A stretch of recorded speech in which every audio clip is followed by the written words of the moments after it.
আন্তর্জাতিক বাজারে জ্বালানি তেলের দাম বাড়ায় বড় ধরনের লোকসানে পড়েছে বাংলাদেশ পেট্রোলিয়াম কর্পোরেশন বিপিসি।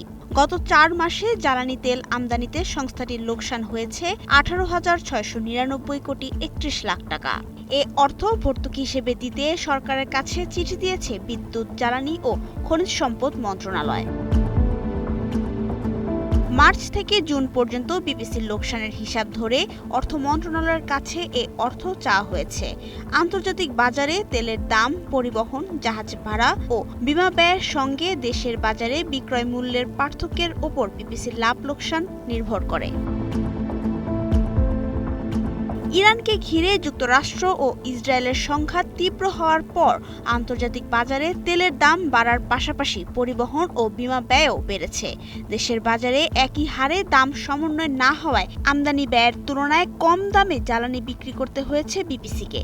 বিপিসির হিসাবে মার্চে লোকসান হয়েছে ২,২৪৮ কোটি, এপ্রিলে ৭,৮৬৬ কোটি, মে মাসে ২,৬২১ কোটি এবং জুনে ৫,৯৬৩ কোটি টাকা।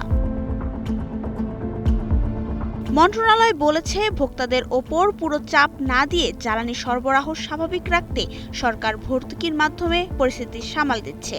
বিপিসির অর্থ বিভাগের মহাব্যবস্থাপক মোহাম্মদ মোর্শেদ হোসাইন আজাদ জানান, ভর্তুকির বিষয়ে চিঠি দেওয়া হলেও অর্থ মন্ত্রণালয়ের জবাব এখনো পাওয়া যায়নি। নাবিলা রহিম, সময়ের আলো।